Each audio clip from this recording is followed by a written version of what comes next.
Sa ikalimang adlaw sa filing of Certificate of Candidacy alang sa 2025 Bangsamoro Parliamentary Elections, dunay usa ka kandidato nga buot mag-withdraw sa iyang kandidatura. Atong sayro ng detalye sa live report ni Efren Mamak nga manukad sa Cotabato City. Efren. Sara, ubay-ubay na ka mga regional political party ang mipasangat og manifestation of intent to participate sa 2025 Bangsamoro Parliamentary Elections karong ikalimang adlaw sa COC filing.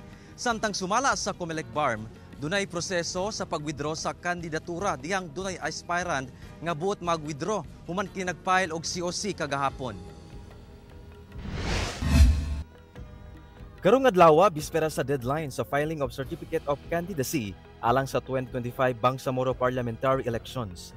Nag-anam-anam na og dagsa sa Comelec office sa Bangsamoro Government Center sa Cotabato City ang mga buot mo kandidato.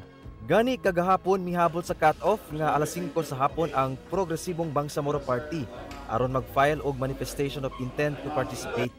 Gilangkuban kini sa 40 ka nominees. Buot sa maong political party nga mas pakusgan pa ang political party system.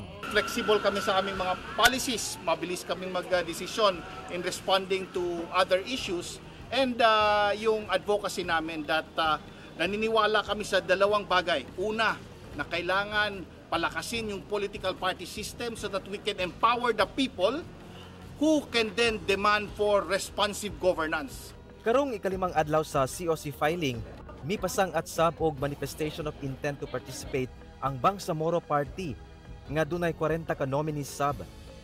Ubos sila sa grupong Moro National Liberation Front on MNLF. The manifestation of the sincerity of the Moro National Liberation Front in participating into a democratic process in the governance of the Bangsamoro. Lakip sab sa nag-file og COC ang mga aspirant nga buot magpapili isip members of the parliament sa Maguindanao del Norte ug Cotabato City.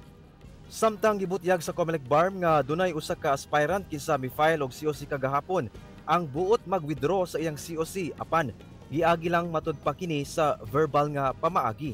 Wala pa sab gibutyag sa Comelec kung unsa hinungdan sa pag-withdraw sa maong aspirant.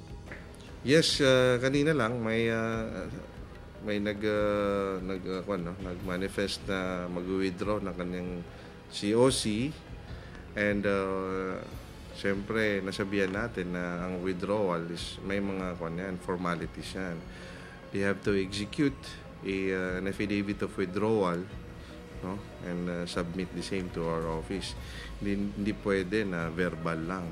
Pahinumdum sa Comelec BARM ngadto sa mga magduso og COC nga walay extension sa pagpahigayon sa filing og COC ugma November 9 nga mao'y deadline gikan alas 8 sa buntag kutob alas 5 lang sa hapon.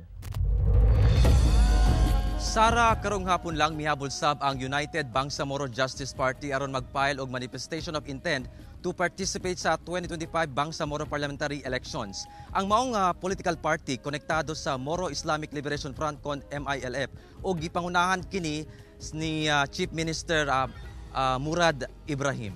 Sara. Daghang salamat, Efren Mamak.